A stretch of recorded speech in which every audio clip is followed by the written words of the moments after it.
Some days begin with little promise of anything remarkable. Headlines scroll by, quiet and uneventful. But then, small developments begin to surface. At first they seem unrelated, barely worth noting. But when viewed together, they form a clearer picture. That is exactly what happened yesterday. What started as a routine news day quickly shifted into something far more compelling.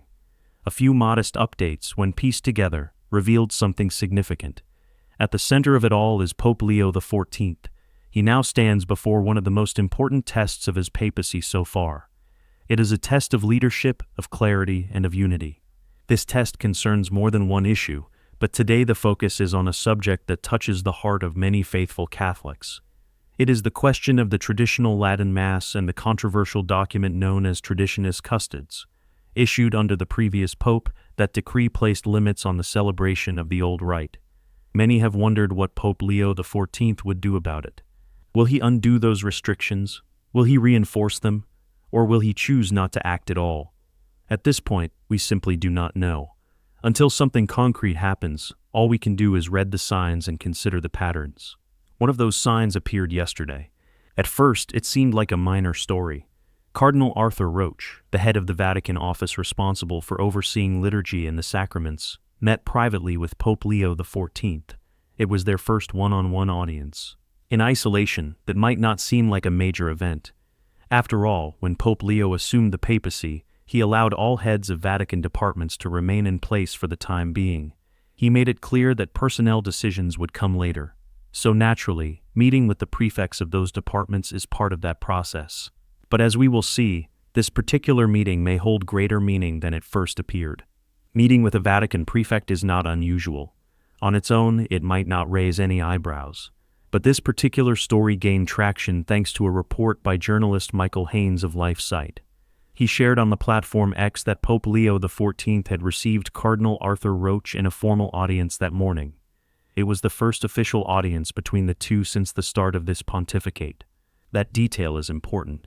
According to Haynes, it was the first formal papal audience Cardinal Roach had received since mid-December. While it may sound routine, context is everything. Like all other heads and secretaries of the Roman Curia, Cardinal Roach had been temporarily reinstated after the new pope took office. This again is standard procedure. At first glance, it did not seem particularly newsworthy. The pope would obviously have to meet with each prefect at some point. These meetings are part of the normal rhythm of Vatican leadership. Each prefect meets with the pope regularly, though on different timelines depending on current priorities. Still, these meetings carry deeper meaning. The personnel decisions that Pope Leo XIV makes will speak louder than any address or speech. Appointments reveal direction. And in church governance, personnel is policy. That phrase matters here. Cardinal Roach, along with Cardinal Fernandez, had both been temporarily reinstated. They held their positions under Pope Francis, and their continued presence raises serious questions. These two individuals in particular have been the subject of widespread criticism. Many observers have openly questioned why Pope Leo XIV would retain them at all. Cardinal Fernandez, especially, has faced scrutiny. There are voices in the Church who believe he should not be anywhere near the Vatican department responsible for doctrine. His qualifications or lack thereof are often highlighted in these discussions. John Henry Weston, a well-known commentator, echoed these concerns. He pointed out something many had been thinking quietly. Personnel is policy, and according to sources in Rome, announcements about new leaders of Vatican departments may be expected by late August. That is not far off. Just a few months remain before we begin to see more clearly which direction this papacy is truly headed. The Pope's public statements have earned praise in many circles, but statements are one thing. The people he chooses to lead key offices will reveal far more. There is a possibility we will see troubling appointments. Men who raise concerns may end up in powerful roles, even while the Pope continues to speak of unity and reform. On the other hand, he may surprise critics by selecting faithful and qualified leaders. The most likely scenario, however, is a mixture of both. A combination of familiar figures and new names, some of them promising, others more questionable. Whatever the case may be, the coming months will offer important clues. Pope Leo XIV speaks often about unity. But real unity depends not only on words, but also on those entrusted with the mission of the Church. A pope who speaks of unity must also lead with it. But unity becomes difficult when entire groups within the Church feel ignored or pushed aside. This is the challenge now facing Pope Leo XIV. It is something he cannot avoid, and once again, the principle holds true: personnel is policy. This is why the recent private meeting between the Pope and Cardinal Roach matters. It makes sense that Pope Leo would want to meet with him directly, perhaps to learn more about his character, or simply to inform him of what decisions may be coming in the months ahead. If new appointments truly are planned for late August, then this meeting could carry deeper meaning. If that had been the only development from yesterday, the conversation might have taken a different turn. But there is more. It is important to remember who Cardinal Roach is in this context. He was the primary architect behind Traditionis Custodes, the document issued in 2021 that placed strict limits on the celebration of the traditional Latin Mass. He was not only the author of that document, but also the one responsible for enforcing it across the Church. Roach's office also released the official responses to the dubia, the formal questions submitted by bishops and priests seeking clarification about the decree. These responses came just before Christmas of that same year and confirmed the strict interpretation many feared. Since then, Roach and his department have continued to handle requests from bishops around the world. In some cases, dioceses have been granted exceptions or temporary extensions. In other cases, bishops seeking flexibility were told to eliminate all traditional Latin masses within their jurisdiction. This is the man at the center of the debate. With rumors of Vatican personnel changes on the horizon and unexpected restrictions emerging in dioceses like Charlotte and other areas of the United States, the future of Cardinal Roach's role will likely reveal much about Pope Leo's intentions. But not all the reports floating around are accurate. One particular claim made the rounds yesterday and created some confusion. The Leo Institute shared a post online that caught a lot of attention. It was in response to a user named Brother XIV, who posted on the platform X, claiming that Cardinal Roach had been reassigned. He included photos of penguins and suggested that Roach was being sent to the Falkland Islands. The Leo Institute responded by saying that if this news were true, it would be a major victory for traditional Catholics. They took it as a sign that Pope Leo XIV might not be following in the exact footsteps of his predecessor. But there was just one problem. The story was not true. Brother XIV later confirmed that the post was satire. He runs a humor blog called XIV is Saved, and the entire post was intended as a joke. The mention of the Falkland Islands, which only has one parish and typically brings in a priest from the mainland, was never meant to be taken seriously. It was, in fact, satire. And while it may seem obvious in hindsight, it is easy to understand how people could be misled. In a world where news often feels stranger than fiction, many struggle to tell the difference. These are strange times, and even jokes can look like headlines. This brief moment of confusion is a reminder to pause, verify, and stay focused on what is actually happening, because the real developments are more important than any rumor. So to be clear, Cardinal Roach has not been reassigned, at least, not yet. It is entirely possible that a change may come in August, but as of now, he remains in his current role. And no, it almost certainly will not involve a transfer to the Falkland Islands. That said, something did happen shortly after his meeting with Pope Leo XIV that raised a few eyebrows. The meeting itself occurred early in the morning, long before the business day had begun in the United States. This timing is important because it makes what followed all the more interesting. Not long after, a striking announcement came out of the Diocese of Charlotte. It appeared in the diocesan newspaper and offered what can only be described as a significant update. It immediately raised the question: did Bishop Michael Martin of Charlotte receive a phone call from Rome? The headline read, "Bishop grants request to pause restrictions on Latin Mass until Vatican's October deadline." The article was short, but what it revealed was no small matter. According to the report, changes to the traditional Latin Mass in the Diocese of Charlotte would now take effect on October 2nd, rather than the originally planned date of July 8th. The delay was said to align with a deadline mandated by the Vatican. This decision allows more time for both a physical transition and a pastoral one. Bishop Martin explained that the extra months would help complete renovations at a designated chapel, while also giving parishioners time to adjust to the change. In a message to his priests, he framed the move as part of the diocese's ongoing response to Traditionis Custodes, the 2021 instruction from Pope Francis that imposed limits on the traditional Latin Mass. While that instruction sets a general framework, it also gives local bishops the freedom to establish alternative worship sites. In Charlotte, a chapel in the town of Mooresville is now being prepared for that purpose.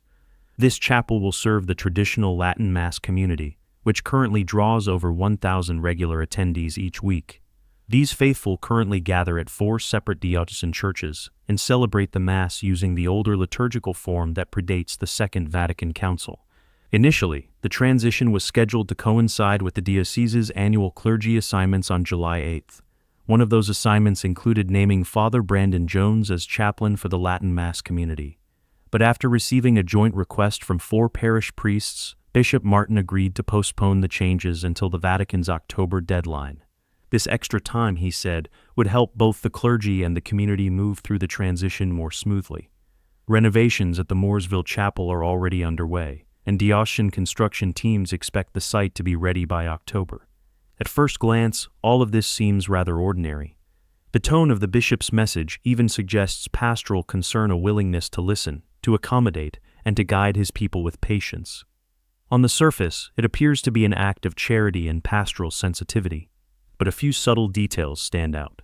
For one, Bishop Martin admitted that it originally made sense to begin the changes in July, since that is when most priests are reassigned to new parishes. That timing would have aligned naturally with other administrative shifts. However, he chose to grant more time, saying he wanted to listen to the concerns of the faithful and their priests. He emphasized his desire to help them absorb the changes more gently. Still, it was a single line in the article that sparked further interest. The bishop stated that if the Vatican were to issue any official updates to Traditionis Custodes in the coming months, his diocese would follow them. That comment, while simple, felt unusually specific. It suggested that Bishop Martin might be anticipating new developments from Rome. Perhaps the clearest sign of this expectation came from another change: the postponement of a June 24th meeting for Latin Mass supporters at the new chapel in Mooresville. Originally scheduled to introduce the new worship site to the community, the meeting was suddenly called off. While no reason was given, the timing of that cancellation combined with everything else that occurred raises a compelling question. Did something happen behind the scenes after Cardinal Roach's meeting with the Pope? Was guidance quietly passed along? It is impossible to say for sure. But when seemingly small events unfold in close succession, it often signals that more is going on than meets the eye. The rest of the article from the Diocese of Charlotte goes on to cover logistical details, the background, financial costs, and other items that, while informative, do not change the larger picture. On their own, they might seem unremarkable. But when you look at the sequence of events, a pattern begins to emerge. Of course, it is always possible that we are reading too much into it. That possibility has to be acknowledged. But there are others who are seeing the same patterns and asking the same questions. Among them is Diane Montagna, a respected Vatican journalist. During the Synod on Synodality, she made headlines by asking pointed questions to church leaders. Questions many observers believed needed to be asked. She was one of the few voices in the press willing to challenge the narrative being presented by some cardinals who appeared to be pushing for radical changes within the Church. And now, she too is doing the math. In the morning, Pope Leo XIV meets privately with Cardinal Roach, the very man responsible for enforcing liturgical policy in line with Traditionis Custodes. Then, only a few hours later, Bishop Michael Martin of North Carolina changes direction and delays the implementation of new restrictions on the Latin Mass. Even more notably, he includes a statement that any new instructions from Rome will be followed. That detail raised immediate attention. Diane Montagna shared the update, writing that restrictions on the Latin Mass in the Diocese of Charlotte had been paused until October 2nd. She quoted Bishop Martin's comment that if the Vatican issued any official changes to Traditionis Custodes, the diocese would follow those instructions. She also pointed to something important. The Pope's meeting with Cardinal Roach was officially listed in the Vatican's daily bulletin. It was a scheduled, documented event. While the content of their discussion remains unknown, the timing makes it hard to ignore. Many are now wondering whether the Church is preparing to ease some of the restrictions on the traditional Latin Mass. Could it be a full reinstatement of Summorum Pontificum, a complete reversal of Traditionis Custodes, or perhaps a new policy somewhere in between? Others remain cautious. The possibility of further restrictions has not been ruled out. Just because the Charlotte Diocese delayed implementation does not mean everything will improve. After all, the diocese is still spending tens of thousands, possibly even hundreds of thousands of dollars to renovate a separate chapel for the traditional Latin Mass, a space set apart from the main churches. In the current financial state of the Church, especially in the United States, that is not a small thing. Most dioceses are facing budget shortfalls. Few can afford to renovate chapels without careful planning. The fact that this investment is moving forward suggests that restrictions are still expected in some form, even if their shape is not yet finalized. So what should we expect? The truth is, no one can say for certain. The best course of action is to hope for the best, to pray for the best, but also to prepare for outcomes that may not be easy to accept. One additional insight came from another commentator known as Just Another Catholic. They pointed out something that many others are now beginning to realize. Rome is clearly reviewing the future of Traditionis Custodes. Even if it is not planning to eliminate the policy entirely, the mention of future guidelines coming before October and the quiet cancellation of the June 24th meeting in Charlotte suggest that changes are under consideration. That cancelled meeting is worth revisiting. It was supposed to be a gathering of Latin Mass supporters at the new chapel in Mooresville. The bishop or possibly one of his delegates was expected to speak with the faithful and provide clarity about what lay ahead. Now, that meeting is no longer happening. What that means is still unclear. But when multiple developments align, and when both journalists and local leaders begin to hint at Vatican-level decisions, it may be a sign that something larger is already in motion. With everything now delayed until October 2nd, attention is turning to what this all means.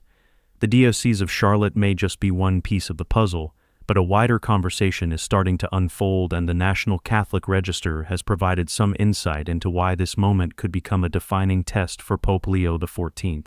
This situation places him under pressure from all directions, and the way he handles it may shape how his leadership is remembered.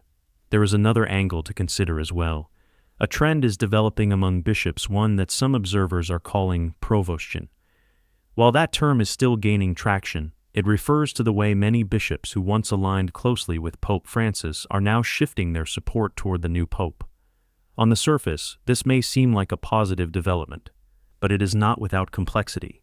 What is also emerging is a kind of projection, what some call wish casting. Many bishops and well-known Catholics are pinning their hopes on Pope Leo, imagining he will fulfill their personal visions for the Church. Whether they come from progressive publications like America Magazine and National Catholic Reporter, or from traditional Catholic circles, the pattern is the same.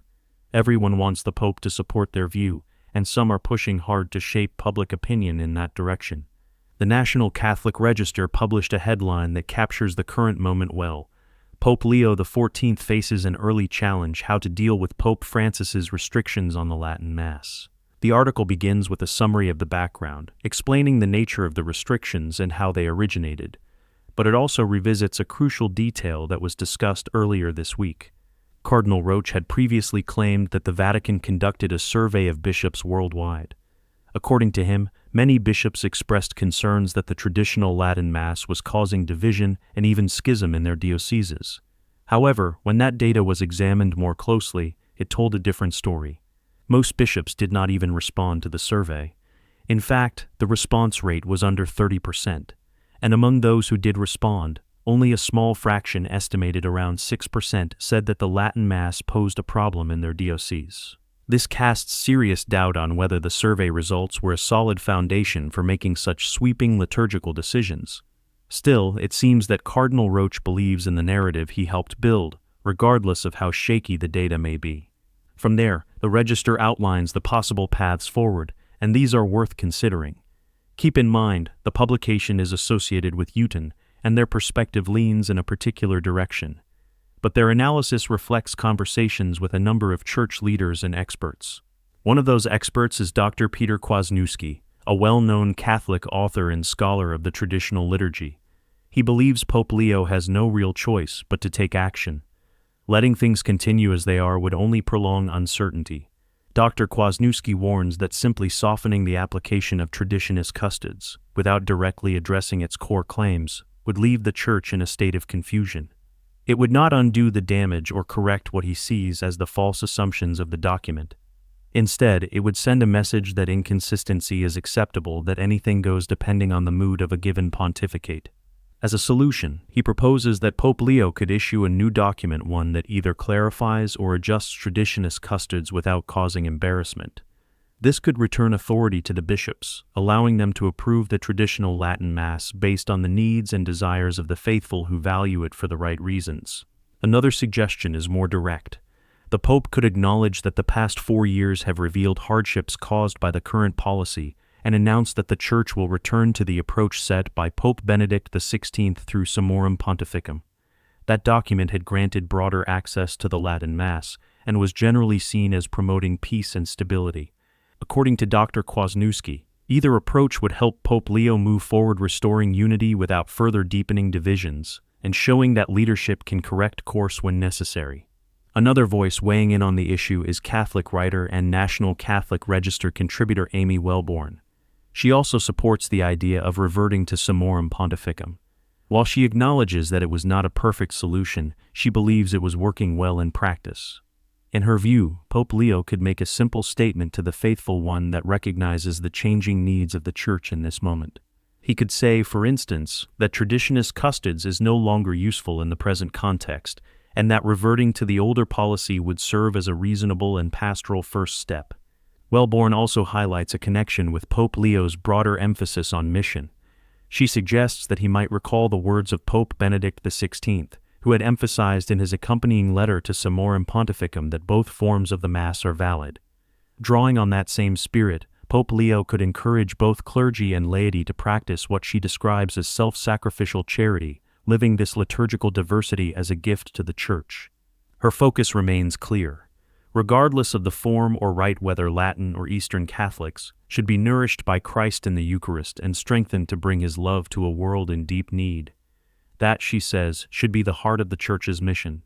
Joseph Shaw, chairman of the Latin Mass Society of Great Britain, offers another perspective. Instead of a full return to Summorum Pontificum, he proposes a more balanced solution.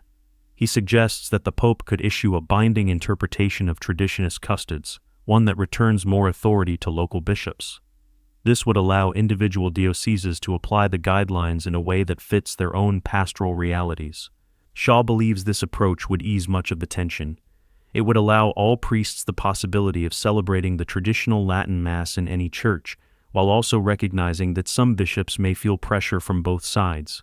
Still, it would localize the issue and avoid a one-size-fits-all mandate from Rome. Other experts see a slow, perhaps quiet, movement away from Pope Francis's strict handling of the old liturgy. Stuart Chessman, a United States-based expert on the traditional Latin Mass, remains skeptical that peace will return to the Church anytime soon. He questions whether what he describes as a war of annihilation against traditionalism, or as he puts it, against the Church's own liturgical heritage, can be maintained over the long term.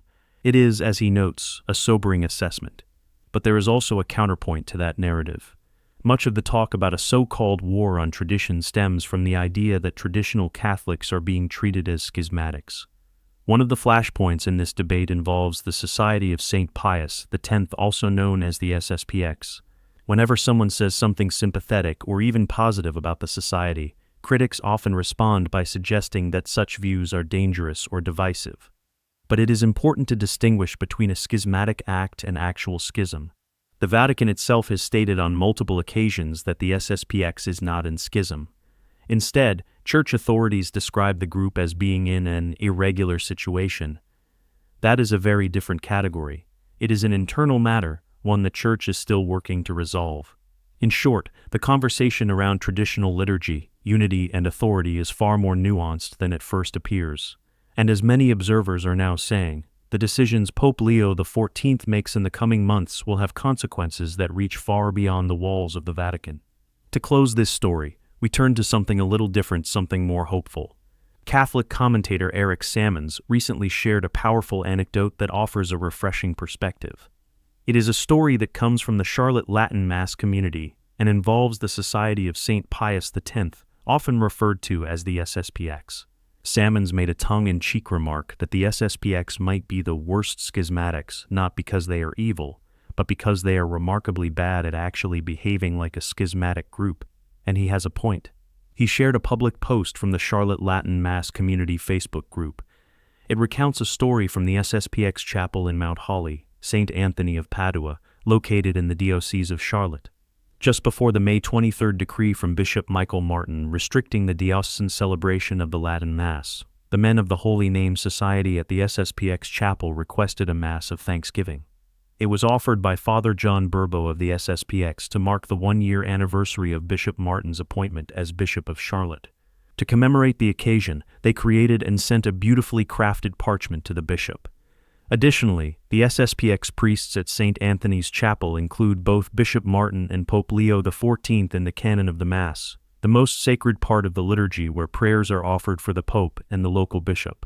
In an even more remarkable gesture, the chapel asked Bishop Martin for an official portrait to hang in their worship space. Bishop Martin agreed and sent them his photograph. Then, after the bishop's decree to suppress diocesan Latin Masses, the Holy Name Society turned to prayer. Throughout the month of June, they committed to offering the Golden Arrow prayer daily through the Sacred Heart of Jesus for the preservation of the traditional Latin Mass in their diocese. It is stories like these that stand in contrast to the online noise.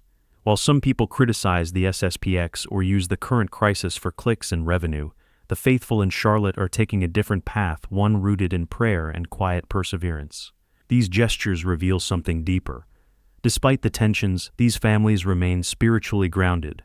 They respond not with anger, but with devotion. Prayers are being lifted up through the Sacred Heart of Jesus, and it is no coincidence this is happening during the month traditionally dedicated to that devotion. Salmons reflected on how unusual this is for a group accused of being schismatic. After all, how many schismatics hang portraits of the Pope and local bishop in their chapels? He shared that in his own visits to an SSPX chapel, he saw pictures of both Pope Francis and his local archbishop displayed respectfully. If that is schism, it is certainly not the usual kind. It looks far more like a community struggling within the Church, not against it. A viewer asked whether Pope Francis really suppressed the Latin Mass while Pope Benedict was still alive. The answer is yes. Archbishop Georg Genswein, who served both popes, said that Benedict found the move heartbreaking. Another question came up about whether Cardinal Roach was reassigned. That, too, was addressed earlier. The rumor about him being sent to the Falkland Islands was satire, a joke posted by a well-known Catholic humorist. But in the strange times we live in, distinguishing between satire and reality has become increasingly difficult. What once would have been obviously comedic now feels plausible, which is why many were misled. But to be clear, Cardinal Roach was not reassigned. The claim originated from a satirical blog called Eccles is Saved, which is widely known in Catholic circles. Most of the blog's audience understands that it deals in humor, not actual news. As we close, the invitation remains open to continue the conversation. Share your thoughts in the comments below, and if you found this video meaningful, please consider liking and subscribing. It helps us reach more people and bring daily updates to the Catholic community. You can also support our work through Patreon, Subscribestar, or by joining the channel directly. Your support helps keep this mission going. Most importantly, pray. Pray for Pope Leo XIV. Pray for Bishop Martin. Pray for Cardinal Roach. And always pray for the Church. Anthony Stein, a Maria.